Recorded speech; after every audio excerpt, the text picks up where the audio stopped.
Digital Wallonia Podcast. Transformation numérique. Numérique. Ce n'est pas la première fois qu'une voiture autonome est impliquée dans un accident. Faut-il aller vers la transformation numérique?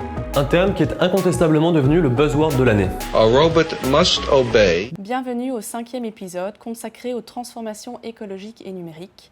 Aujourd'hui, nous souhaitons la bienvenue à Eric Vidalanque, spécialiste des questions énergétiques.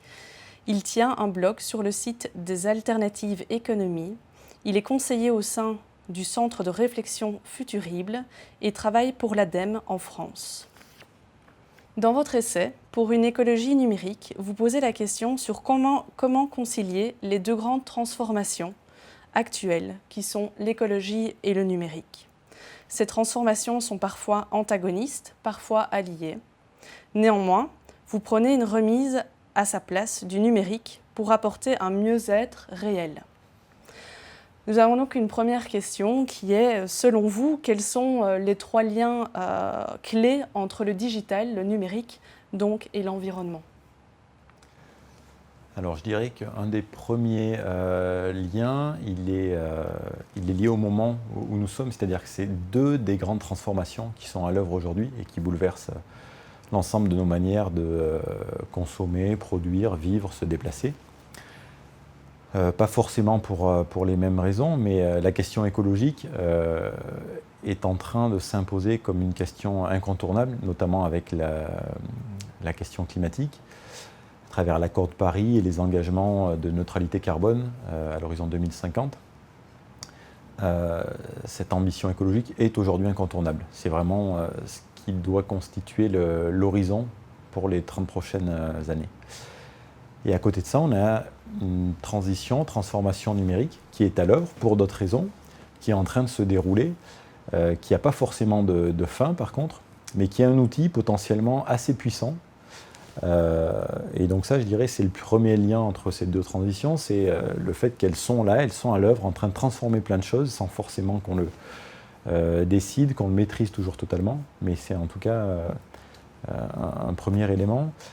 Le deuxième lien clé entre ces deux transitions, qui fait que c'est difficile pour le citoyen de bien saisir tout ce que ça recouvre, à mon sens, c'est que les systèmes techniques que ces deux transitions recouvrent ont tendance à invisibiliser les infrastructures et en conséquence les impacts environnementaux et écologiques. Je m'explique, je rentre un peu dans le détail. Sur le réseau électrique, par exemple, on a tendance à l'enterrer. Les moyens de production d'énergie ont tendance à être ont été centralisés et repoussés loin des villes. Toutes nos énergies primaires, charbon, gaz, pétrole, l'uranium, sont intégralement importées. Bref, on ne voit pas vraiment la matérialité de notre système énergétique. Et sur le numérique, c'est un peu la même chose, c'est-à-dire que si les smartphones se sont diffusés et répandus à une vitesse considérable, pour autant, on ne comprend pas bien intuitivement et naturellement toute l'infrastructure matérielle sur lesquelles ils reposent, c'est-à-dire des data centers, des réseaux et des systèmes énergétiques notamment qui leur permettent de fonctionner. Parce que autant le système énergétique peut fonctionner sans numérique, mais par contre, le système numérique ne peut pas fonctionner sans énergie et plus particulièrement sans électricité. Donc ça, c'est un second lien, enfin une similitude entre ces deux transitions, l'invisibilisation. Et puis le dernier, je dirais, c'est la délocalisation des externalités négatives ou des pollutions. Ici, on a tendance à voir la transition numérique et la transition énergétique comme une clarification ou une dépollution des systèmes, alors que la manière dont c'est mis en œuvre, c'est souvent, jusqu'à aujourd'hui, une délocalisation des problèmes et des pollutions. Et l'enjeu, en articulant les deux, c'est justement de rendre, notamment en rendant les choses plus visibles, de ramener au plus près du consommateur ces systèmes techniques pour mieux prendre conscience de nos impacts environnementaux et avoir des pratiques et des techniques qui soient moins impactantes. Ok, donc en parlant justement de pratiques, on aimerait savoir quelles sont les pistes pour faire aujourd'hui du numérique un allié de la transformation écologique? Alors à mon sens, si on raisonne en cercle concentrique, la première chose, c'est déjà ne pas mettre du numérique partout.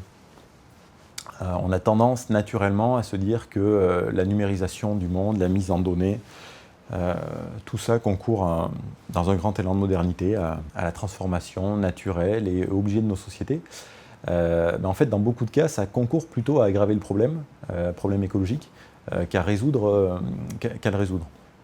Donc pour moi, le premier point, c'est vraiment celui-ci, c'est-à-dire que la prolifération de capteurs, d'écrans, de dispositifs techniques est à questionner.